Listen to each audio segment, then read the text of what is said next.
Salut les amis, en ce jour de fête du travail un peu particulière forcément avec le confinement, je suis ravi de vous accueillir.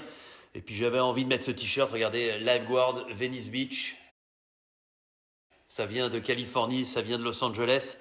Petit souvenir pour notre ami Ahmad, parce que ce sont les maîtres nageurs de la plage de Los Angeles qui mettent ce genre de t-shirt. Voilà, petite spéciale dédicace. En tout cas, ravi d'être avec vous. Et puis on est vendredi soir, forcément, c'est un moment particulier parce que tout à l'heure, on se retrouvera à 21h05 pour un épisode complet. C'est-à-dire qu'on ira jusqu'au conseil. Et si vous avez regardé les vidéos que je vous ai placées, c'est forcément un épisode compliqué, un épisode particulier parce que on est dans la phase individuelle de l'aventure depuis la réunification, mais exceptionnellement, l'espace d'un épisode, c'est-à-dire avec jeu de confort, épreuve d'immunité et conseil, on va se retrouver avec des binômes. C'est l'épisode des destins liés. Qui dit binôme, dit victoire ou défaite à deux, dans le jeu de confort, récompense à deux, victoire ou défaite, donc totem potentiellement à deux au jeu d'immunité, et puis au conseil, vous le savez, forcément, il y aura deux aventuriers éliminés ce soir. Celui ou celle qui aura le plus de voix entraînera forcément dans sa chute son binôme. Voilà pour les règles. Sachez donc que demain soir, j'aurai l'un des deux éliminés comme invité et après-demain soir, dimanche soir, j'aurai le deuxième éliminé de ce soir comme invité. Ne comptez évidemment pas sur moi pour vous dire au moment où on se parle qui seront mes invités, mais ce que je peux vous dire, c'est que en 19 ans d'existence, Koh-Lanta n'a jamais connu un épilogue comme celui de ce soir. Je ne vous en dis pas plus et je suis ravi d'accueillir ce soir un des champions des épreuves individuelles, un des aventuriers les plus complets, un des aventuriers qui est capable de gagner en équilibre, qui est capable de gagner sur une épreuve statique, qui est capable de gagner dans une épreuve où il faut faire preuve de vitesse et de cohésion. Donc c'est un aventurier complet à qui il a peut-être manqué un tout petit peu de tact, un tout petit peu, de savoir-vivre avec les autres à un certain moment pour aller beaucoup, beaucoup plus loin. Mais c'est quelqu'un qui marque, quoi qu'il arrive, l'histoire de Koh-Lanta. Maxime, voilà, il doit être là. Il est là, finalement. Il nous attend. Maxime, c'est un sportif. Vous le voyez sur son compte Insta. Il est sans arrêt en train de vous donner des exercices. Puis comme c'est pas assez difficile, il met souvent une espèce de gilet lesté. Salut Maxime. Salut Denis, salut tout le monde. Comment ça va? Très très bien, très très bien. J'ai vu le petit clin d'œil à Ahmad avec ton sweat. J'ai pas mis le gilet, je l'ai pas sur moi. Il est à Ah, côté, mais je fais le chercher, mais je l'ai pas mis. non mais sans blaguer, je te jure. Déjà, je trouve que moi j'aime bien les sports nature. Toi, j'aime bien courir, faire du vélo, nager, etc. Mais j'ai du mal avec le crossfit ou le côté muscu. Et déjà, je trouve ça dur de faire des abdos ou de faire travailler le haut du corps naturellement. Mais alors, quand je te vois avec ton gilet, je me dis, mais sans déconner, je comprends maintenant pourquoi tu es un warrior sur les épreuves de Koh-Lanta et que tu es plutôt complet, hein. Alors, le gilet, je l'avais pas avant koh. Je l'ai que depuis Noël, tu vois. Donc, je l'avais même pas avant dans ma prépa pour koh. Ouais. Tiens, il y a Claude qui dit Maxime, il est tout beau. Parce que c'est vrai, depuis un petit moment, on avait l'impression que tu faisais le confinement, la grève de l'entretien de ta barbe. Mais là, pour Ouais, l'occasion, tu t'es fait beau. ouais. Alors en fait, avec le confinement, en fait fait du hasard, je me suis rendu compte que ma barbe, j'avais laissé pousser quasiment autant de temps que je suis resté à koh. Et donc, il y a 2 jours, je me suis dit, ah normalement à cette époque-là, je l'avais rasé. Donc voilà, j'ai fait un peu de place. Bon, eh bien, écoute, en tout cas, on est content d'être avec toi. On se souvient évidemment de ta saison l'année dernière et on va y revenir. Mais d'abord, la tradition, tu sais, du live Instagram, c'est t'es où, avec qui et tu fais quoi Eh pendant ce ben là, confinement? donc moi, je suis à Poitiers dans mon Ouais, appart. Et puis, je suis confiné tout seul parce que ouais. quand il y a eu le confinement, je revenais juste d'Afrique et je suis passé par Stuttgart, je suis passé par l'Allemagne qui était à ce moment-là déjà contaminée. Donc, j'ai pas pris de risque, je suis pas retourné voir mes parents, ma famille, tout ça. Voilà, je suis bien sagement dans mon appart. Et ouais, je me souviens, tu nous as fait rêver sur les réseaux sociaux avec tes photos. Tu étais parti faire un espèce de stage de survie dans le désert namibien. Ça doit Ouais, paraître déjà bien loin. Moi, tu me faisais rêver parce que la Namibie, ça fait des parties des pays que j'ai envie de découvrir et que je ne connais pas encore. C'était le voyage in extremis avant cette période de confinement et avant, forcément, pour chacun d'entre nous, beaucoup plus de difficultés pour voyager dans le futur. Ouais, complètement. Mais de toute façon, la Namibie a fermé sa frontière le lendemain où on a redécollé, donc le Ouais. 14 mars. Et puis voilà, donc ouais, c'était un voyage. En fait, on a encadré avec un autre Denis. Tu vois, c'était pas toi cette fois, mais c'est un autre Denis. On a encadré un stage de survie où les clients ne savaient pas où ils allaient. Donc nous, on savait qu'on les emmenait en Namibie, mais pas eux. Et après, on a passé 10 jours, voilà, en survie dans le désert namibien, donc à leur transmettre toutes nos connaissances, Denis et puis moi, au groupe. Donc c'était une belle expérience avant de rentrer. Tiens, puisqu'on parle de voyage, je voudrais voilà, saluer un de mes amis qui nous regarde sans doute ce soir, c'est Bertrand Camel. Voilà, j'ai une grosse pensée pour toi ce soir, mon cher Becca. Alors, Maxime, revenons maintenant sur, justement, avant koh sur ces stages de survie. Ça consiste en quoi un stage de survie que tu encadres? Qui sont les gens qui viennent et qu'est-ce que vous leur apprenez? Qu'est-ce que vous leur faites faire? Est-ce que c'est une sorte de parcours paramilitaire? Non, non, non. Alors, on n'est pas du tout sur du bootcamp, on n'est pas du tout sur un truc surcadré. Là, non, c'est vraiment l'accès aux connaissances qui sont finalement perdues, qu'on avait dans l'héritage de l'espèce humaine, puis qu'on a perdu avec le modernisme. Donc, c'est vraiment un retour à comment trouver de l'eau, comment rendre son eau potable avec les moyens du bord, comment faire du feu avec les moyens du bord, comment se faire un abri. Voilà, ça c'est la première, les trois premières règles à respecter. Et puis après, voilà, comment vivre en groupe, mine de rien, il y a ça aussi. Ce groupe, c'est des gens qui viennent de tous horizons. Donc, on peut avoir des très jeunes, des plus âgés, Ouais. des cadres, peu importe toute catégorie socio-professionnelle. Et donc, c'est vraiment l'envie d'être capable de savoir faire avec ses 10 doigts et son cerveau, qu'est-ce que je peux réaliser maintenant, par moi-même, si je devais m'en sortir. C'est con, mais comment tu fais pour rendre de l'eau qui n'est pas potable potable avec les moyens du bord? Parce que moi, je sais Euh, faire avec des petites pastilles, mais sans pastilles, ouais. tu fais comment? Alors, en fait, dans la survie, déjà, l'idée, c'est je vous dirais, à tout le monde, le mieux, bon, c'est de pas tomber en situation de survie. Donc, c'est toujours avoir un briquet sur soi, toujours avoir un couteau sur soi, et toujours avoir au moins un litre d'eau. Même quand on va se promener en forêt, Ouais. on part pour une balade d'une heure, voilà, on sait jamais ce qui peut se passer. Voilà, au moins, on a toujours un minimum. Et si on n'a pas tout ça, bah après, pour l'eau, il va falloir trouver l'eau, il va falloir, on peut la filtrer avec un t-shirt. Donc, on va déjà enlever des particules solides qui sont dedans, et puis après, on fait du feu, on fait bouillir l'eau. Voilà, ne serait-ce que par ébullition et filtration, déjà, on a déjà bien purifié son eau, par exemple. Et dis-moi, on va parler de koh maintenant, mais c'est pas ton foulard bleu que je vois juste derrière là, à ton oreille droite là? Si, Eh si, si, si! le foulard Icalou, le bracelet, hop, le bracelet de chef qui est juste là, et Ouais. puis trois petits messages de bouteille. On est un Ah, les peu comme, messages qui annoncent les jeux. on est un petit peu tous comme Théoura, je crois, on a tous un petit mausolée chez nous quand on fait koh après. C'est Claude qui va faire marquer ça parce que je n'avais pas encore vu effectivement. Pourtant, la couleur bleu flashy, ça attire l'œil évidemment. Alors cette aventure, c'est une aventure particulière parce que ça s'appelait la guerre des chefs et ça portait bien son nom puisque chaque tribu, et il y en avait trois, était dirigée par un chef. Les chefs étant les trois qui avaient réussi les meilleures performances sur la première épreuve. Et quelle épreuve? Pour la Les première fois photos. de l'histoire de koh les poteaux. Gagné par Béatrice, qui sera mon invitée très bientôt. Il y a Émilie qui avait terminé deuxième et toi troisième. Béatrice, chef des jaunes, Émilie, chef des rouges et toi, chef des bleus.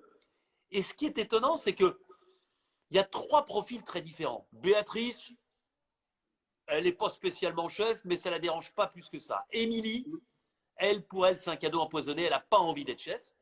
Et toi, à l'inverse, et tu le dis avec beaucoup de franchise, tu assumes et tu as envie d'endosser le rôle avec la responsabilité qu'incombe une telle fonction.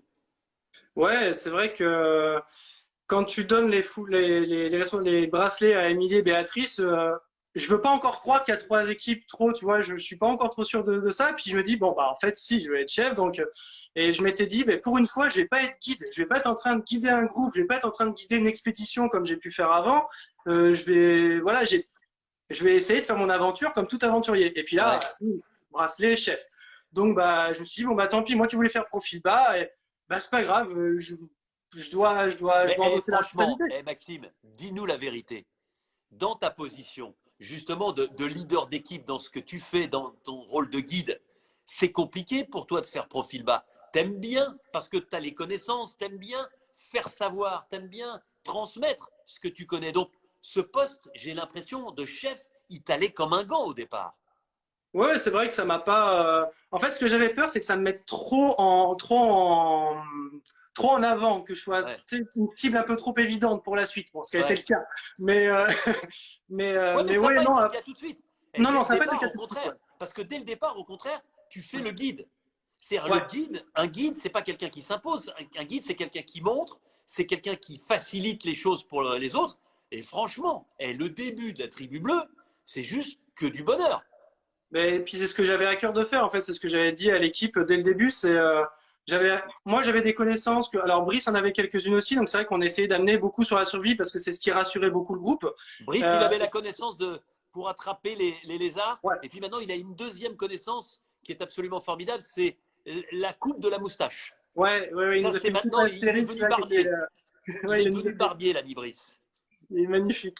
Ouais. Mais oui, c'est vrai que moi après, oui, c'était naturel. Et puis j'avais cette envie de faciliter un petit peu la vie sur l'île à mon équipe parce que c'est compliqué hein, quand on. Moi, je suis habitué à ce milieu-là. Ouais. Je l'aime ce milieu-là. C'est pour ça que c'était tellement difficile d'en partir à la fin. Mais voilà, je me suis dit voilà, si je peux faciliter la vie à mon équipe, si je peux leur enlever la pression de la Ouais. survie, eh ben, on va être plus performant, on va être plus concentré sur les épreuves et du coup, cette équipe-là, elle va vivre plus longtemps. Donc, On c'était reçoit des beaucoup plus messages. important. Rassurez-vous, on va lui poser la question du tir à l'arc tout à l'heure avec Cindy. Mais d'ailleurs, Ouais, Cindy, donc, je voudrais en parler au départ parce que toi, tu as les connaissances et puis dans ton équipe, tu as des gens qui arrivent mais qui sont vierges de tout par rapport à ça. Cindy, c'est la bonne petite citadine, la bordelaise. Elle vient pour se lancer un défi, pour se tester, pour aller le plus loin possible. Mais à ce moment-là, sur le campement, elle est bien contente d'avoir tes propres connaissances. ouais, je pense que les connaissances au début, voilà, ça rassure tout le monde. On arrive vraiment dans une situation où c'est hyper inconfortable. Il y a des bruits nouveaux, où est-ce qu'on va avoir, qu'est-ce qu'on va manger, comment on va dormir, voilà, donc c'est vraiment beaucoup d'inquiétudes.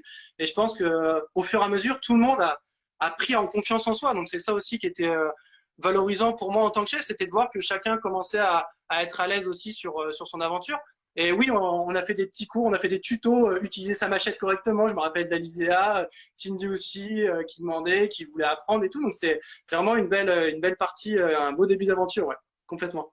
Ah, c'était en tout cas rigolo. Il y a Fred du Nord, Frédéric, qui dit non, surtout pas la moustache, Brice. C'est vrai que c'est pas toujours une très grande réussite.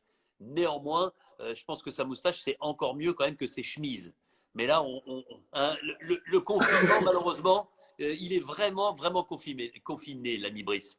Alors, il y a un autre élément qui est important, et toi, tu le vis des deux côtés pendant la période en équipe, c'est que pour la première fois dans l'histoire de koh des membres des équipes adverses assistent au conseil. Ouais, C'est-à-dire que quand l'équipe jaune est au conseil, le chef rouge et le chef bleu assistent pour rendre compte ensuite de ce qui s'est passé, de ce qui s'est dit, évidemment annoncer qui a été éliminé, aux autres équipiers de sa couleur. Ça, c'est quelque chose qui change. Et toi, tout de suite, eh ben, tu te retrouves dans cette position qui est à la fois intéressante, à la fois stratégique, mais aussi, c'est un peu en quelque sorte une position où on se retrouve un peu en porte-à-faux. ouais, c'est pas évident en fait. Moi je dis toujours j'ai vécu trois aventures. En fait, j'ai vécu une aventure comme chef. Il y a eu un passage où il a fallu que je réfléchisse à une aventure d'ambassadeur. Je suis devenu ambassadeur pour une tribu blanche et après je suis devenu un aventurier unique. Quand je dis unique, c'est seul. Hein. Après, Ouais, on était les uns contre les autres. Euh, mais c'est vrai que ces conseils-là, c'est un peu déstabilisant au début. Et puis avec Béatrice, voilà, on se parle pas non plus. On découvre ça et puis on ouais, sait là, qu'on tu a le parles droit à du conseil avec les rouges qui sont Oui, face à moi, qui sont contraints et obligés d'éliminer quelqu'un. Et puis ouais, en face, effectivement, tu as Béatrice, chef jaune, et toi, Maxime, chef bleu, qui sont en observateur et qui, c'est ça. je le rappelle, observent pendant tout le conseil et puis à la fin donnent leurs sentiments et peuvent, le cas échéant s'ils le souhaitent, poser une question à l'un ou à l'autre de ceux qui potentiellement risquent l'élimination. Ouais, et c'est cette question-là là, qu'on a le droit de poser, c'est là où, quand tu parles de porte-à-faux, c'est là où on cogite pas mal, mais c'est de se dire, est-ce que j'envoie une question qui va faire que ça va exploser en face, Ouais. ou est-ce que j'essaie d'être un peu, voilà, un peu nuancé, et puis on verra à la réunification si au final ça pourrait pas être des petits points grattés d'amitié avec des futurs aventuriers. Donc voilà, on a un peu balancé là-dedans, mais c'est vrai qu'après il y avait une grosse affinité qui avait lieu entre les jaunes et les bleus parce qu'on voyait qu'on avait un peu le même état d'esprit, que ça passait il y avait un feeling assez semblable. Et puis les rouges, c'est vrai qu'on les voyait se déchirer assez régulièrement avec la valse des chefs. Chez eux, il y avait les guerres des Ouais. chefs, mais les rouges, c'était la valse un peu. Ouais, parce Et que chez les jaunes et chez les bleus, le chef est resté le même. voilà, Hein. nous, on a Béatrice et toi, vous êtes restés chef, alors que eux, ils ont eu donc Émilie, puis Claude, puis ensuite Alexandre. C'est ça, hein, ouais, trois c'est chefs. ça. Ouais, ouais, ouais. Trois chefs. Et donc, ils sont venus au moins 3 fois au conseil et ils se sont retrouvés effectivement après la réunification dans une position extrêmement délicate. Et puis, ben, y a ces épreuves en équipe où globalement ça se passe plutôt bien. Mais Maxime, il y a aussi le rôle d'ambassadeur. Ouais. Parce que là, les chefs ont vraiment une position stratégique en équipe, mais sur ce passage très compliqué entre les équipes et l'individuel. Ouais, c'est vrai que les ambassadeurs. Alors honnêtement, j'avais complètement zappé cette phase-là dans koh. Donc je pensais pas du tout une seule fois qu'on allait être mis d'office ambassadeur. Je pensais vraiment qu'il allait y avoir cette discussion en équipe. Donc quand on part, quand le bateau vient me chercher sur l'île et puis que je vois le bateau jaune et le bateau rouge d'Alexandre et de Béatrice plus tard, je me dis on va faire une épreuve. C'est encore une guerre des chefs. On va encore faire une épreuve en 1 contre 1 et il y a un chef qui va disparaître. Et en fait, je pensais plus que une équipe allait être amalgamée à une autre ou complètement dissoute, tu vois. Je pensais pas aux ambassadeurs. Et après, c'est vrai, voilà, on a cette discussion qui est très très longue. Les téléspectateurs en voient une petite partie, mais c'est très long. Je sais pas combien de temps on a discuté là-bas. Et c'est vrai qu'on s'est positionné en. Enfin, moi, je me suis mis voilà avec cette étiquette d'ambassadeur d'une tribu blanche. J'ai essayé de plus trop de réfléchir pour le bien-être de tout le monde. Ce qui n'était pas le cas Euh, de tes deux acolytes, C'était pas le cas de mes deux acolytes, voilà. Béatrice et Alexandre. Ouais, bah Alexandre après c'est complètement compréhensible et puis il voulait aller à la boule noire absolument, donc le discours était complètement verrouillé avec lui. Tu t'es fait Béatrice, avoir là un peu quand même. ouais, mais alors moi je suis nul au poker, je suis nul en négociation, donc c'était vraiment pas mon domaine. Mais c'est Et, marrant et parce c'est que là je vais te dire, je t'interromps, là tu m'as surpris. Parce que tu avais la rhétorique, parce que tu as le vocabulaire, parce que tu aimes parler, parce que tu as l'habitude de parler en public. Et je me suis dit, ouh, les ambassadeurs, je pense que Maxime, il peut tirer son épingle du jeu parce qu'il peut les empapaouter avec un discours, avec une perspective plus éloignée. Et puis finalement, j'ai pas fait ça, ouais. ben non, puis tu as montré très vite que toi, tu n'irais pas à la boule noire. Ouais, Est-ce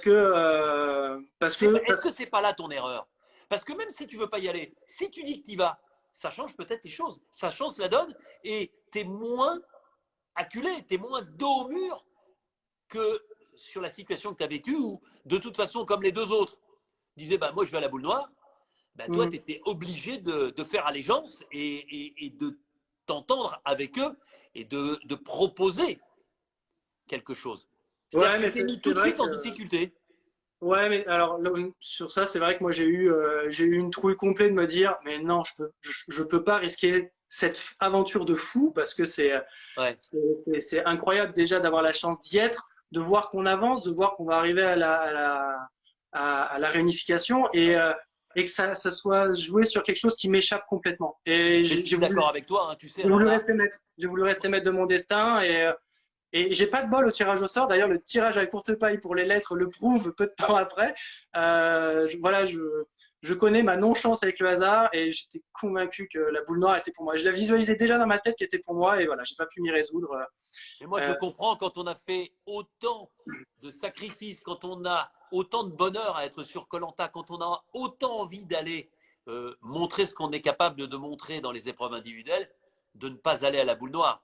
ouais, Ensuite, c'est vrai que c'est compliqué. Tiens, j'en profite pour saluer Kevin qui nous écoute et qui nous regarde depuis l'île Maurice. L'île Maurice, un endroit que j'aime particulièrement. ouais. Et il me dit, il y a plein de belles îles. Mais c'est vrai qu'on peut-être qu'un jour on organisera koh à l'île Maurice, même si c'est un peu trop touristique pour nous. Néanmoins, sache, cher Kevin, que j'ai rencontré pas mal de ministres, pas mal d'autorités sur place et qu'on est allé regarder un petit peu. Pour l'instant, c'est compliqué, mais on n'a pas totalement baissé pavillon et peut-être qu'un jour on ira là-bas. En tout cas, moi, j'y vais très régulièrement. C'est une île merveilleuse. C'est un endroit où l'accueil est absolument exceptionnel. J'y étais peu de temps avant le confinement et j'en ai encore plein de souvenirs, plein la tête. J'y vais assez souvent et pour travailler et pour le plaisir. Voilà, Avec, parenthèse refermée. avec Maud et puis Laurent, tu y étais il y a pas si longtemps. Avec qui? Avec Maud et puis Laurent, là. Exactement, exactement, parce que on organise pour les meilleurs agents de voyage une espèce de mini-aventure avec le groupe Beachcomber et c'est vrai que c'est un truc extrêmement sympathique Et c'est vrai que depuis 2 ans, eh ben, j'emmène comme capitaine d'équipe de cette mini-aventure des aventuriers de koh mythiques. La première année, il y a eu Clémence et Yacine, et cette année, il y avait Maude et Laurent.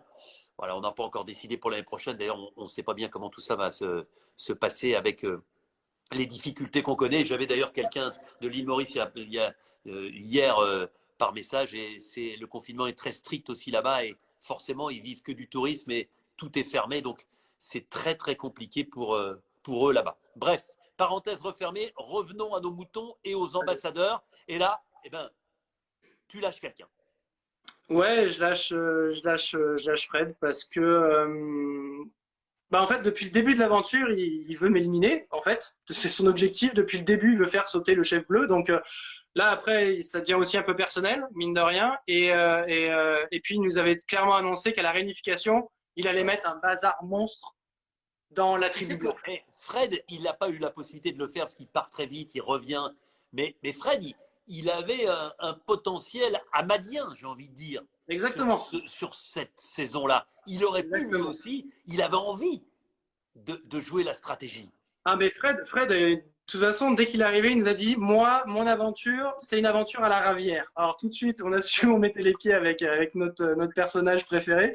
Et voilà, donc c'est vrai que après, on était sur deux types d'aventures complètement différentes. Comme tu le dis, tu le répètes souvent, koh c'est une aventure, c'est un jeu d'aventure et de stratégie. Fred était à 2 millions de pourcents dans la stratégie. Et moi, je suis à 2 millions de pourcents dans le côté plus aventure et épreuve. Et du coup, il y avait cette espèce de dichotomie complète qui faisait que je me voyais pas risquer ma vie à la boule noire pour que Fred aille faire la stratégie et que moi, je puisse pas disputer un parcours du combat. Il n'aurait sûrement pas, il aurait peut-être pas disputé, qu'il aurait, de manière stratégique, aurait trouvé une alliance qui lui aurait fait qu'il aurait pu s'économiser dessus. Voilà. Donc c'était mon envie de participer aux épreuves qui fait que voilà, Fred. Tu sais que c'est drôle parce que Fred, alors moi, il me fait marrer parce qu'il pose des questions, il lance limite des sondages sur les réseaux sociaux, mais surtout, c'est une Bible de koh. Oui, oui, c'est une Bible. Bible de koh. Bah, il y a Sam le qui mec, il a réfléchi à tout, il a analysé tous les personnages et il s'est dit, je vais essayer d'être un mélange d'un peu tous ceux qui me plaisent. Et c'est vrai que moi, je pense qu'il est passé un peu à côté parce qu'il rêvait de, comme tu le dis, de faire un peu sauter la marmite et de pouvoir organiser une stratégie et mettre en place une équipe, quoi. Mais là, tu lui as coupé l'herbe sur le pied et tu l'élimines aux ambassadeurs, qui est encore une fois vraiment je le souhaite à personne.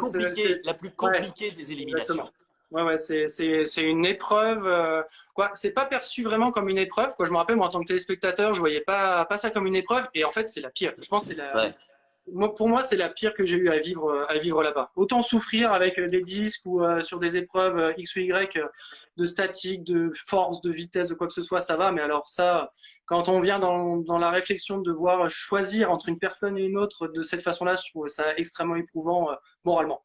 Alors c'est marrant, Cindy dit, vous étiez dans la même équipe, elle t'écoute et elle dit, il aurait dû s'imposer face à Béa. Parce que clairement, Alexandre, lui, il savait qu'il était cuit. Il n'était plus que 3 avec Cyril et Maude. Il ne pouvait pas mettre un rouge. Autrement, là, c'était la Bérésina la plus totale. Qu'est-ce que tu réponds à Cindy par rapport à ça? Parce que c'est vrai qu'à un moment, c'est là que ça pouvait se jouer. Pas avec Alexandre, parce que lui, il était buté et il a très bien joué le jeu, Alexandre. Il est arrivé, il se dit de toute façon que je parte maintenant ou dans 3 jours ou au mieux dans 6 puisqu'on est cuit. Alors, il ne savait pas que ça pouvait se passer comme ça s'est passé, mais il avait la bonne stratégie. Il ne pouvait pas partir aux ambassadeurs et éliminer quelqu'un. Ce n'était pas possible. Ouais, Alex, il a fait ce qu'il avait à faire. Et après, c'est vrai que la discussion avait lieu avec Béatrice. C'est vrai qu'on savait depuis longtemps que Nicolas posait des problèmes sur l'équipe jaune. Donc c'est vrai qu'en fait, pendant longtemps dans la discussion, on a longtemps. Nicolas, il avait un mental un peu chancelant. C'était ça. Ouais, voilà. Et donc, j'ai vraiment appuyé longtemps sur Nicolas. Et Béa il y a eu des moments où elle n'était pas trop sûre, et puis finalement, elle a décidé que non, elle lâcherait pas de jaune, et ainsi de suite. Et voilà, à un moment, tu reviens au pouvoir. Je ne sais pas si elle y serait allée complètement, mais elle dit quand même, j'irai à la boule noire.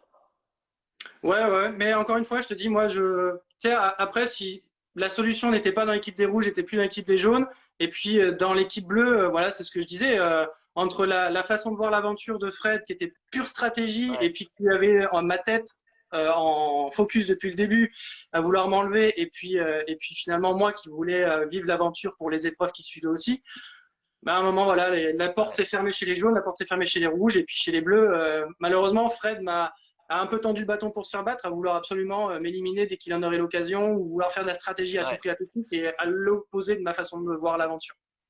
Il y a Coulet qui connaît bien le rôle d'ambassadeur et qui dit c'est très très compliqué d'imaginer jouer son aventure sur une boule blanche ou une boule noire. Et là, je peux pas lui jeter la pierre, mais il y a des gens qui sont allés jusqu'à cette extrémité-là pour ne pas avoir à mettre quelqu'un de son équipe. Et là, encore une fois, et c'est ce qui fait aussi le charme de koh c'est savoir comment on gère ça, quelle est sa propre stratégie, quelle est son envie.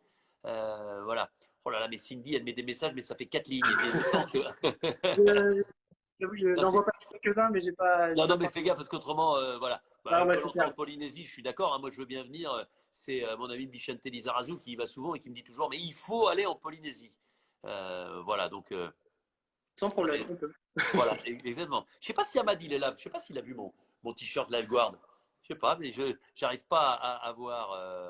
On lui fera Voilà. savoir tous les plans, on lui Ouais. fera savoir. Bon, ensuite, Maxime,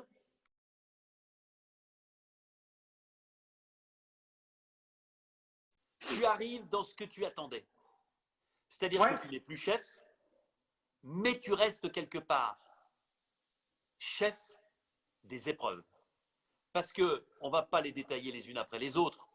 Toi, tu me diras ce que tu retiens de ces épreuves-là. Mais quand même, tu gagnes 3 immunités et 3 conforts individuels. 6 épreuves au total, sachant que tu t'arrêtes avant la fin.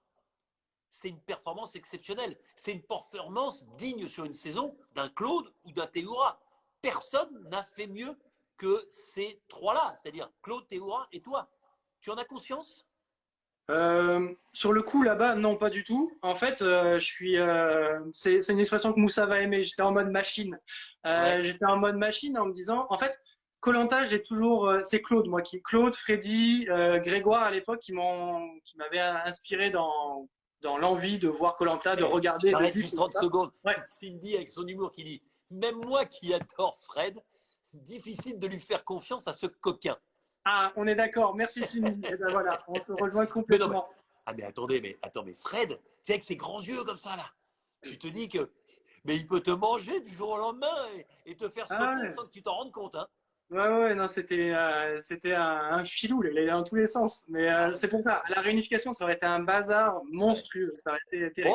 Bon, hey, moi, c'était pas pour me Oui, déplaire, mais enfin, hein, peut-être que ça aurait pu, il y a beaucoup de c'est vous qui décidez. Je t'ai interrompu, pardon, sur justement cette espèce de filiation par rapport à un Claude, un Grégoire, un Freddy, un Théora.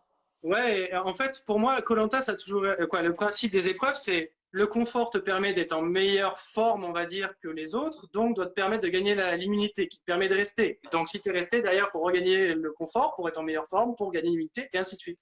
Et en fait, c'est vrai que au début, la première épreuve, c'est contre Maud, je me retrouve en 1 contre Maud à la fin avec les disques.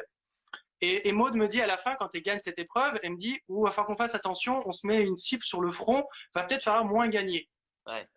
Et cette phrase, elle m'est restée dans la tête tout le long de mon aventure, en fait. Et je me suis dit, non, en fait, si je peux gagner, si je vais sur une épreuve, c'est pour donner le maximum. Je peux pas faire semblant, je peux pas lever le pied. Ouais. Et après, bah, il se passe ce qui se passe sur les épreuves. C'est vrai qu'il y a des épreuves où je me surprends moi-même. Je repense à la pyramide sur l'eau. Oh là là, quelle épreuve difficile, il y avait des Il y avait vagues et des tout. Oh là vagues, là, c'était horrible cette épreuve-là. il y avait Horrible. du vent. En plus, voilà, on sait pas du tout qui va pouvoir s'en sortir. Sophie qui fait du kitesurf, je me dis bon bah c'est plié. Sophie, elle Ouais. va avoir l'épreuve sans problème. Et puis en fait, voilà, je me retrouve sur cette pyramide et puis plouf, ça tombe tout autour de moi. Puis on regarde, puis on fait bah mince, en fait, on est plus que trois. Bon je donne le maximum quoi. Et donc on essaie de sentir les vagues, on contracte les abdos quand il faut, et puis voilà. Puis en fait, Je pense que tu étais mieux aussi en termes de concentration. ouais, alors la concentration, ça, je l'ai découvert. C'est grâce à la toute première épreuve des poteaux. En fait, sur les poteaux, j'évade complètement mon esprit et je chante dans ma tête. Très faux, il me manque beaucoup de paroles, mais Ouais. j'ai trouvé une chanson dans ma tête, c'est une chanson d'MC Solar qui était Solar Pleur et dure 5 minutes. Donc je me la passe en boucle dans ma tête et je fixe mon regard. Et en fait, ce qui a marché sur les poteaux, je le réapplique sur toutes les autres épreuves. Donc je chante du MC Solar et du IAM, c'est pour ça que je fais une fameuse référence à la fin, non pas à Sartre, mais à IAM sur l'enfer c'est les autres, parce que j'ai chanté du IAM aussi et j'ai pas récité huis clos de Sartre. Ouais. Mais voilà, donc je suis concentré, j'évade complètement mon esprit de la souffrance physique. Et puis j'analyse aussi les épreuves, c'est-à-dire que physiquement, voilà, j'étais prof de PS, donc l'anatomie, le fonctionnement des muscles, la fatigue des muscles aussi, je la connais un peu, je sais comment pouvoir m'économiser. Et sur, par exemple, le trapèze, ma posture de main, elle est différente. Tout le monde a pris le trapèze à pleine main Ouais. comme ça, ou à l'envers. Moi, ma prise, je l'ai faite comme ça. Ce qui fait qu'en fait, dans mon dos, j'ai une main vers le haut en pronation, une en supination, et j'alterne. Ce qui fait qu'en fait, je fatigue beaucoup moins et qui fait que je peux tenir plus longtemps sur des épreuves. Et Voilà il y a comment un truc qui est intéressant. Je reviens aux ambassadeurs parce qu'Alexandre, j'y ai jamais pensé. Alexandre, lui, il continue à faire la stratégie en se disant qu'est-ce que j'aurais mieux dû faire. Et là, tu vois, moi je trouve qu'il a bien fait d'aller à la boule noire, mais lui, il dit aujourd'hui, si j'avais su, j'aurais refusé tout prénom pour qu'on y aille quoi qu'il arrive, pour avoir la possibilité, avoir une chance sur, enfin 2 chances sur 3 d'éliminer un chef parce que c'était ce qu'il fallait faire. Non, mais est-ce qu'on peut refuser complètement un non? Vu que Ah bah bien sûr. Ah bah Ouais? si tu ah bah bien sûr si t'es c'est il faut que les trois soient d'accord. Si les trois sont pas d'accord, Ah, ok, bah tu vois, c'est j'ai ce qui oublié est ça. arrivé. Je sais pas si tu te souviens un jour entre il me semble que c'était Romain et Cassandre. Romain, Cassandre. En plus, elle avait 2 colliers d'immunité, Cassandre. Et à ce moment-là, bon, au bout d'un moment, quand elle voit que l'autre il fera rien, elle dit bah on met quelqu'un de chez moi. Et lui il dit bah non, mais si tu mets qui tu veux, moi je mets qui tu veux. Eh ben personne. Et on est allé à la boule noire. Et Ok, Cassandre, elle a été éliminée avec ses 2 colliers. Donc ok. ça a été. Ouais. Moi, j'avais omis ce côté-là. Bon, Mais bah, c'est Alex, vrai tant que, pis. est-ce qu'avec le recul, je parle pas de tes compétences parce elles sont très bonnes et surtout elles sont pluridisciplinaires. Ce qui fait la force sur Colanta, c'est de ne pas avoir de carence et de passer partout. Mhm. Et c'est en ça que tu ressembles à un Claude. Je voudrais rajouter aussi parmi ceux qui ont beaucoup gagné, d'ailleurs qui sera mon invité lundi, et je suis très heureux de l'accueillir parce que pareil, il est rare dans les médias, c'est Marc qui a gagné Colanta. Voilà, très grand aventurier, très fort aussi sur les épreuves, pas mauvais en stratégie, très bon en survie. Enfin, le garçon complet. Mais est-ce que tu ne penses pas que parfois ton côté, bah, je suis fort, je suis désolé, je gagne, ça a pu agacer. Je ne parle même pas de la force qui était la tienne, mais Ouais. ce petit côté qui pouvait faire penser que tu avais une petite supériorité, même dans la façon de le dire ou de le vivre. Bah, en fait, c'est que dans le. Alors, ça a pu être perçu comme ça, mais la vraie réalité, c'est que j'avais le totem. Alors, tu me remets le totem où tu dis que je gagne, et à côté, j'entendais. Tu t'entends les aventuriers à côté, ou alors, j'ai même eu le droit une fois à. Tu sais, il faudrait que tu gagnes la fois d'après. Je viens juste d'avoir le totem, j'ai même pas eu le temps d'être content. On me dit tout de suite, si tu l'as pas la prochaine fois, tu sautes. Ouais. Mince! Ouais, je me Donc, souviens que ce jour-là, tu avais été touché. ouais, du coup, j'extériorisais plus, donc on m'a peu vu sourire, et puis j'avais toujours cette épée de Damoclès, et donc c'est vrai que je le disais un peu en ironie avec Sam, qui l'a vécu dans son aventure aussi, c'est compliqué de sourire quand on est concentré, parce qu'on sait que si on n'a pas le totem, on saute. Et donc du coup, c'est vrai que moi j'avais cette pression constante en fait, à chaque épreuve, de me dire, il faut que je me conforte, parce qu'il faut que je sois plus en forme, parce que si j'ai pas l'immunité, c'est fini. Et donc je suis rentré dans cet engrenage-là, et après voilà, effectivement ça je me suis renfermé un peu là-dedans. C'est compliqué d'en sortir, mais voilà, c'était mon aventure. Même Cyril dit Maxime était l'homme à battre et à abattre entre guillemets puisque il dit que tu étais tellement fort. Tu t'es rendu compte quand même. À aucun moment tu t'es dit au moment de la réunification, oh là là, je suis au-dessus, je vais peut-être tempérer un peu mon potentiel pour ne surtout pas trop m'exposer. Ça t'est pas Non, venu à l'idée ça? mais c'est même pas question que ça ne soit pas venu à l'idée, c'est que Maud me l'avait dit directement à la première épreuve d'immunité. Ouais, Avec ouais, cette c'est ce que fameuse tu as phrase, il dit. va falloir moins gagner. Et c'est pas dans mes valeurs, en fait. Je comprends, je comprends. Ah, on t'a perdu. On va le euh, retrouver. Voilà, on vient de te retrouver, vas-y. oui, c'est ce que je disais, c'est que en tant qu'amoureux de Colanta et des épreuves de Colanta, je pouvais pas lever le pied en fait. Si Ouais. les autres tombent avant moi ou glisse avant moi ou abandonne avant moi, tant pis, je vais pas faire exprès pour m'économiser, pour quoi que ce soit. Non, l'épreuve, je vais la vivre à fond. Et si jamais je suis éliminé, c'est parce que j'aurais failli dans une épreuve.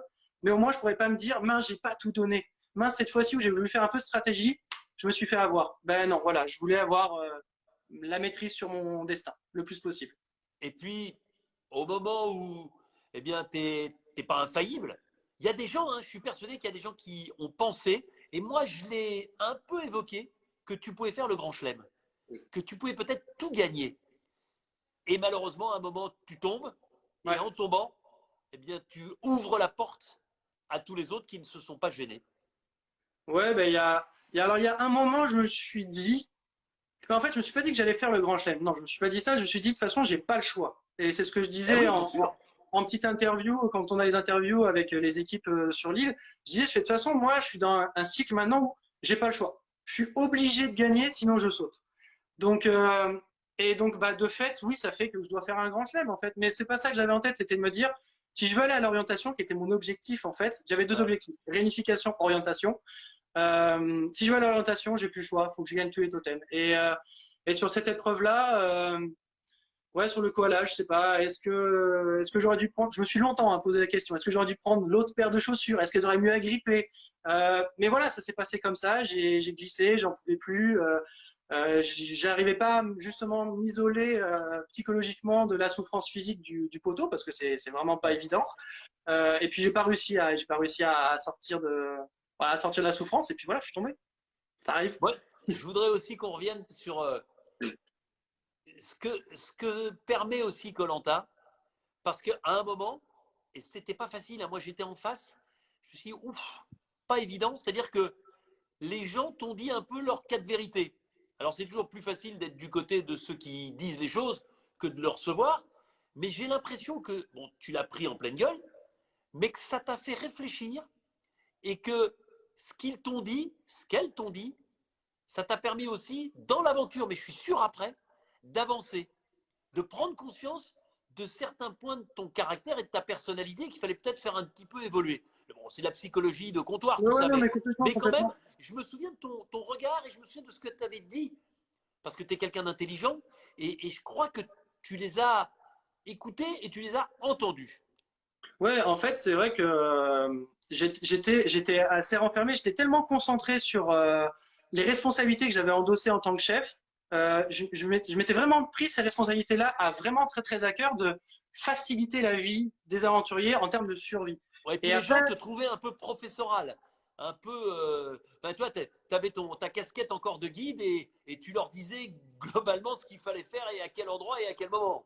ouais, alors, et puis en fait, c'est ça, c'est là où ce conseil a été hyper intéressant, c'est que eux, en fait, c'est toujours de la supposition. Et dans la supposition, on arrive à beaucoup d'erreurs. Mais tu vois, donc dans la supposition, eux, c'était, ouais, ils nous rabâchent des infos et tout.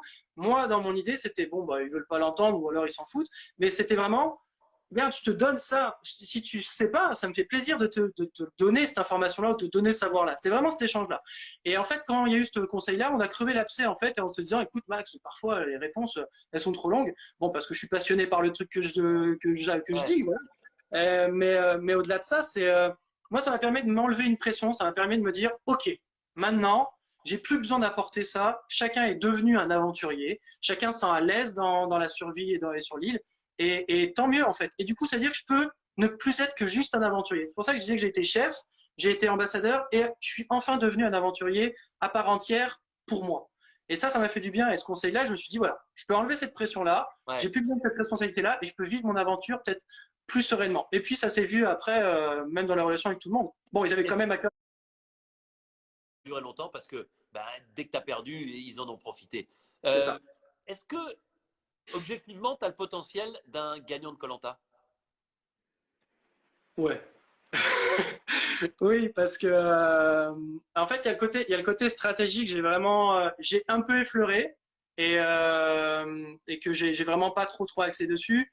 Après, sur le côté des épreuves, oui, pour moi, j'ai le profil d'un gagnant. Si jamais je pouvais y retourner, j'ai T'aurais appris envie? beaucoup. T'aurais envie de revenir? Ouais, bien sûr, bien sûr, De bien toute sûr, façon, bien sûr. qui n'aurait pas envie de revenir?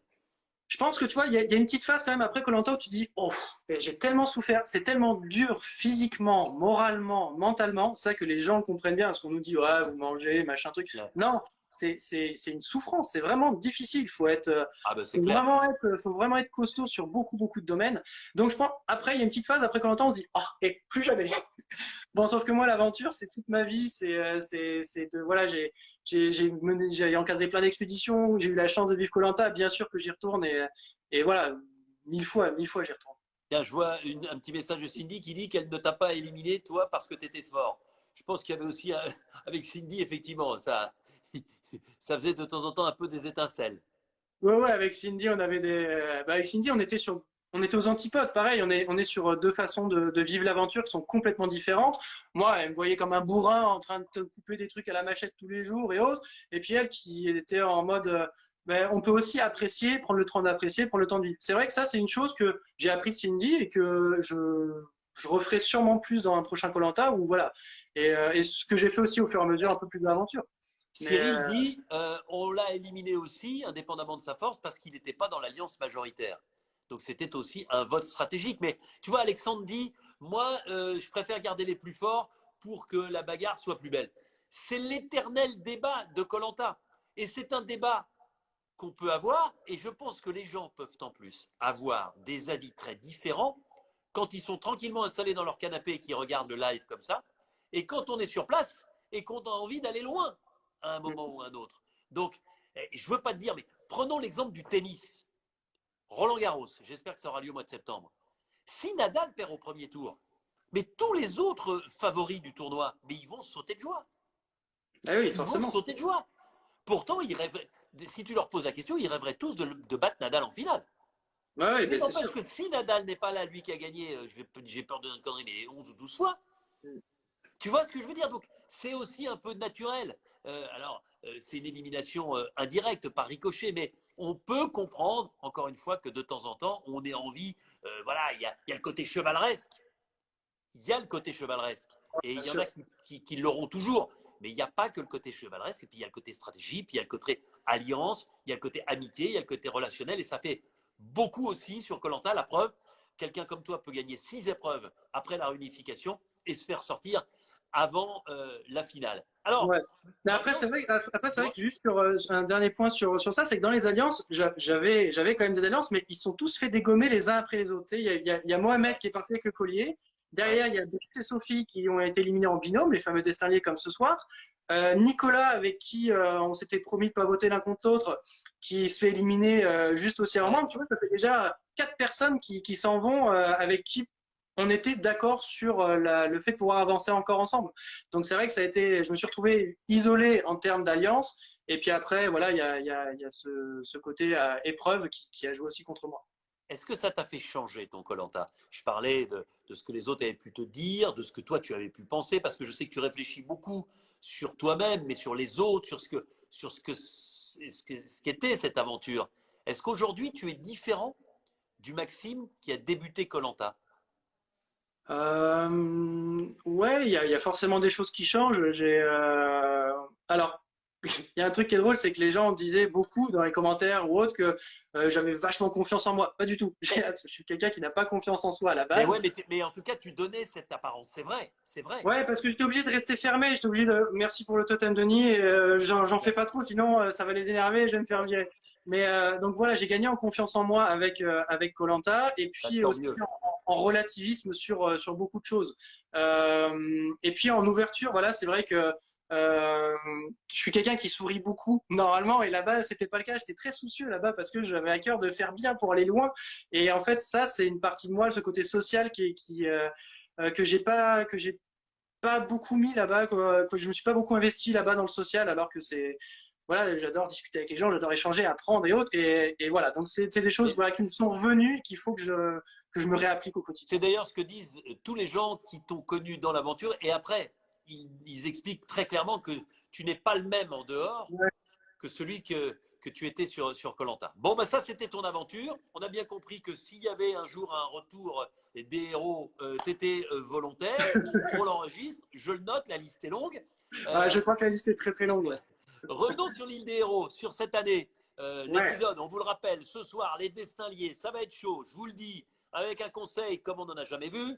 Bref, soyez avec nous à 21h05. Mais d'abord, qu'est-ce que tu as pensé du début de l'aventure et de ce dosage entre des anciens qui ont brillé et ces nouveaux qui rêvent de devenir des héros? Alors en fait, c'est très bizarre, mais j'aurais aimé vivre cette aventure et j'aurais détesté la vivre en même temps. Parce que je trouvais, j'aurais été un peu comme Sam, tu vois, j'aurais eu les grands yeux en voyant Claude, Thé, Jess, Sarah et Moussa arriver, tu vois. Et en même temps, je me dis que là, tu te dis, mince, comment je vais me faire ma place face à ces monstres? Ben Comment? regarde Sam, il est Ouais, c'est devenu, ça. malgré son élimination, la superstar de cette Ouais, année pour complètement, l'instant. complètement. Complètement, complètement. Mais voilà, ça aurait été mon premier ressenti, tu vois. Après, par contre, voilà, le fait d'amener des héros avec des nouveaux, je trouve que voilà, c'était inédit. Ça lance le jeu tout de suite. Ouais. Dès le début, en fait, on peut dire qu'est-ce qui va être les stratégies mises en place. Est-ce que les héros vont rester ensemble et essayer d'éliminer? Est-ce qu'ils vont être tout de suite une cible? Comment ça va être distillé? Donc voilà, il y avait quand même déjà une bonne matière, un bon scénario, une bonne histoire pour tout ça. Qui retiens-tu parmi les nouveaux? Parmi les nouveaux, Sam, forcément, parce que je vois un gros parallèle de son aventure avec la mienne Ouais. sur Pour certains toi, aspects. Sam, c'est un Maxime Junior parce que vous n'avez pas le même âge non plus. Ouais, c'est pas gentil ça. Bah, Oui, non, c'est vrai, c'est vrai. Oui, complètement. Il y a des aspects où sur le côté survie, le côté épreuve ou le côté force mentale et concentration qui sont très très similaires. Après, le côté relationnel, par contre, là, je me mettrais différent de Sam. J'étais quand même plus souriant. Après, voilà, c'est comme on le voit dans l'aventure. Mais voilà, je dirais que j'ai un côté social un peu plus avancé que Sam. Mais voilà, il a tout le temps de progresser. Et qui me surprend d'épisode en épisode et que je trouve vraiment génial, c'est Nawal.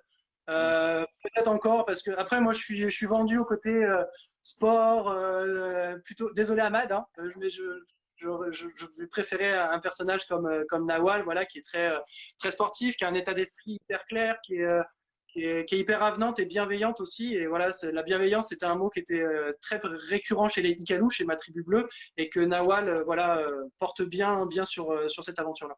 bon, et Ahmad, alors, même si effectivement, dans les épreuves, il aurait pu faire koh 58 ans, il n'en aurait pas gagné une contre toi, mais globalement, son jeu, sa capacité à durer, à rester jusqu'après la réunification, avec un début d'aventure très très compliqué et cet abandon sur la première immunité pour son équipe. Ouais. Euh, L'abandon sur l'immunité, honnêtement, ça peut arriver. Et puis, il y a une difficulté sur une épreuve. Nous, on l'avait eu sur la nôtre avec des tonneaux. Là, je me rappelle une épreuve, on était quatre sur des tonneaux à faire passer une planche. Ah Ça a là été là, une catastrophe complète chez nous. Et derrière, voilà, on avait su en discuter et puis remettre les choses à plat et pas s'en tenir rigueur. Et voilà. Mais ouais, Ahmad, il était en porte-à-faux au début. C'était une cible évidente et facile pour son équipe s'ils avaient voulu s'en débarrasser à ce moment-là. Donc, ouais, il y a une longévité d'Ahmad qui est il a bien joué, quoi. ouais, J'aurais détesté, pareil, le personnage. Je suis convaincu qu'il est adorable dans la vie de tous les jours et puis j'ai hâte de le rencontrer. je te Mais, confirme. voilà, dans la personnalité de jeu, hein, je parle vraiment dans la fonction c'est un Fred, en fait. C'est un Fred, c'est un Javier qui sont là pour tirer des ficelles, pour avancer ses pions en faisant travailler les autres.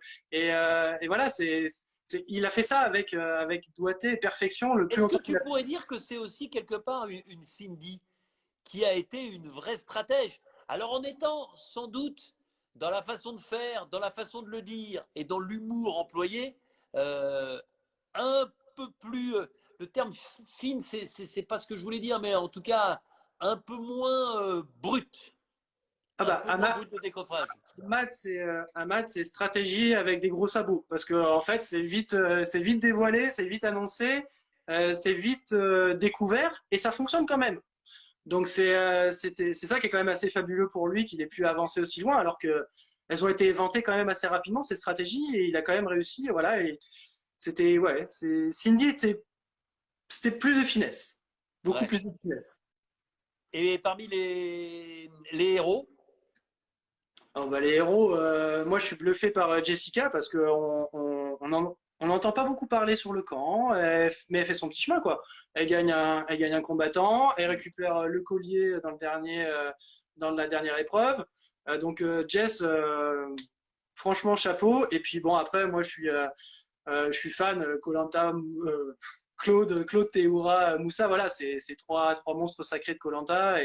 Et voilà, comme je disais, Claude, Théoura, c'est des gars qui m'ont inspiré pour m'inscrire.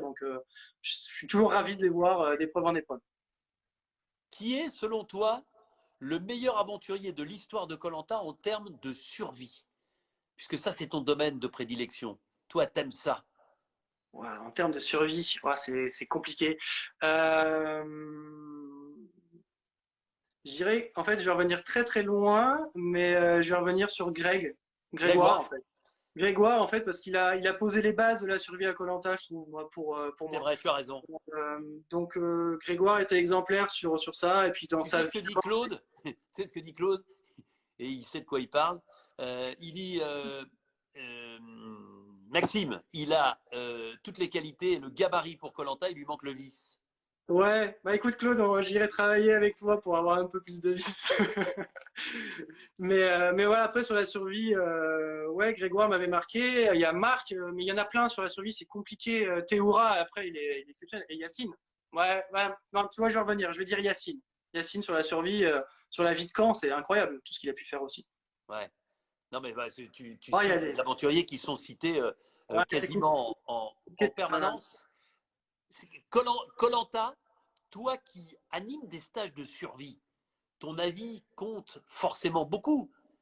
koh c'est quelque chose, c'est une véritable survie, c'est quelque chose de très difficile. Moi, j'ai envie de t'entendre là-dessus pour que tous les gens qui imaginent qu'il y a un hôtel, que les gens ont des toilettes et qu'on les ravitaille régulièrement en bouffe, puissent définitivement enlever ça de leur tête.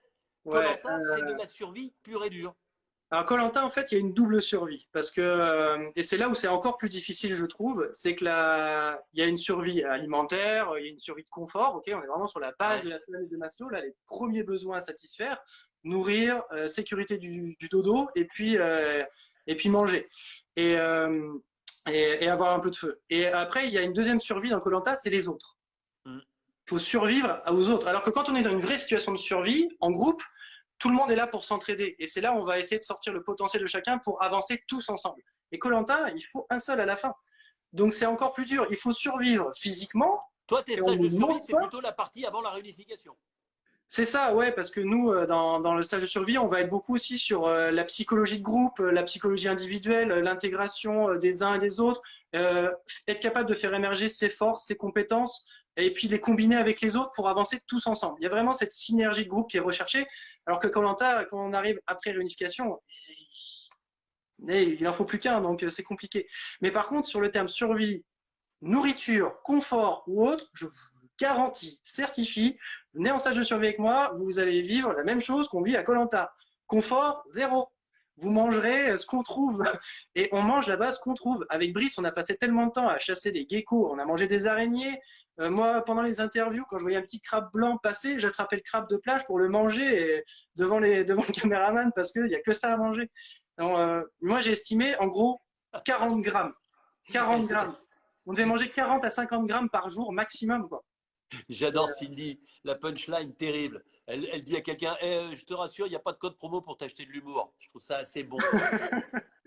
Comme quoi, elle n'a pas perdu son sens de l'humour et puis son sens de l'attaque par le côté. Ça me fait rire d'entendre ça. En tout cas, c'est vrai que c'est quelque chose d'impressionnant que de t'entendre, toi, spécialiste de la survie, dire ça sur koh qui est une aventure merveilleuse, encore une fois. Et quand je te vois, toi, malgré la frustration de ton départ, je m'en souviens, hein, tu as eu du mal à l'accepter, ce qui est normal parce que tu avais tellement d'espoir d'aller au bout. Dire, mais c'est un truc de dingue et j'ai envie d'y retourner, tu peux pas t'imaginer ce que ça me fait plaisir. Mais c'est que moi, là, c'est ce que je disais, c'est que je suis bien dans ce milieu-là, de nature, d'île désert, de survie, de confrontation aux vraies valeurs. On est revenu aux valeurs simples. Il n'y a plus de superficialité, il n'y a plus de modernisme, il n'y a plus rien. C'est vraiment, voilà, on revient à la base de l'humanité, de ce qui fait voilà, qu'on est l'espèce humaine. Donc je sais pas, C'est un truc en plus. J'étais bien là-bas et voilà, de devoir en partir. Et puis il y avait certains aventuriers qui voulaient pas y rester. C'est ça qui me tuait en fait. Il y en avait qui voulaient retourner au confort et puis moi je voulais rester sur cette île dans l'inconfort. C'est ça qui était très très dur à vivre. Bah ouais, j'imagine. Mais enfin, en tout cas, c'est quelque chose de formidable ce koh. Puis je remercie quand même les deux ou trois personnes qui me disent que le confinement, ça me permet de rajeunir. Donc je dois avoir un peu rajeuni. Je suis très fier parce qu'à mon âge maintenant, quand on me dit que je rajeunis, c'est le plus beau compliment qu'on peut me faire. Ben écoute, j'étais ravi. Tu vois, ça fait pratiquement 1 heure qu'on converse comme ça à bâton rompu, Maxime. Mais ça ne m'étonne pas parce que tu as le verbe pour traduire par des mots ce que tu ressens sur koh. Et peut-être qu'un jour tu reviendras et tu montreras ton énorme potentiel parce que c'est vrai qu'on a été impressionné par ce que tu étais capable de faire sur le camp, mais également dans les épreuves. Et puis je vous invite toutes et tous, Avec et je plaisir. sais que ça va t'intéresser, toi en particulier, Maxime, à découvrir mon podcast audio avec le groupe TF1. Hein, on lance un podcast Vie d'aventure. Ouais. J'interrogerai tous les 15 jours un aventurier avec un A majuscule, un explorateur, quelqu'un qui a marqué son temps par un exploit, pas forcément sportif. Mon premier invité, c'est Bertrand Piccard. J'imagine que tu le connais, Bertrand Ouais, Piccard. ouais. Il est suisse, il a fait le tour du monde en ballon, il a fait le tour du monde en avion solaire. C'est un humaniste, c'est un type extraordinaire. Je vous invite à aller sur les meilleures plateformes hein, avec Deezer, Spotify, Apple et j'en oublie certainement pour découvrir gratuitement, c'est important de le signaler, ce podcast Vie d'aventure. Voilà, c'est un petit bébé qu'on est en train de lancer. Mon deuxième invité sera Thomas Coville, le marin, et il y en aura plein d'autres ensuite. Ce sont des rencontres et des entretiens passionnants, en tout cas qui me passionnent moi à faire, et j'espère que j'arriverai à vous transmettre cette passion pour l'aventure qui est un élément capital de ma vie. Maxime, merci beaucoup. C'est avec Tu seras plaisir. avec nous ce soir. Hein, ce soir, Ouais. il est 19h, 20h, 21h, dans un peu plus de 2 heures, on se retrouve sur TF1 avec cet épisode en entier. On ira jusqu'au conseil. Ce sont les destins liés. Ils seront liés 2 par 2. Il y aura donc 2 gagnants au jeu de confort, 2 gagnants à l'épreuve d'immunité et 2 éliminés au Ah, ça c'est conseil. terrible ça. Ce soir, 2 éliminés. C'est-à-dire qu'on n'est pas totalement maître de son destin. On Non, dépend ça de c'est l'horreur. l'autre. On Mhm. dépend de l'autre. Et vous verrez un épisode exceptionnel. Ça va chauffer, ça va berder. Vous allez vous en rendre compte, notamment sur le jeu de confort. Et puis ensuite au conseil. Non, je préfère ne pas vous en dire plus. Conseil Mhm. d'anthologie. Jamais on n'avait vu ça sur koh. Vous m'entendez bien? Jamais. Si ça, c'est pas du teasing, en tout cas, on se retrouve à 21h05. Et puis pour tous ceux qui aiment Camille Combal, qui aiment Qui veut gagner des millions à la maison, eh bien, je finirai Ouais. mon parcours. Vous verrez jusqu'où je suis capable d'aller dans Hâte de quelques voir combien minutes tu ramènes, ouais. sur TF1. Et ce qui est important, c'est que tout l'argent que je vais gagner, c'est pour le personnel soignant auquel on pense évidemment beaucoup. Restez confinés. Maxime, on se retrouve par la télé interposée ce soir pour cet épisode de koh. À toutes et à tous, très bon koh ce soir et très bon week-end à vous. Je vous embrasse. C'est le 1er mai, c'est la fête du travail, mais c'est la fête aussi de koh ce soir. Salut!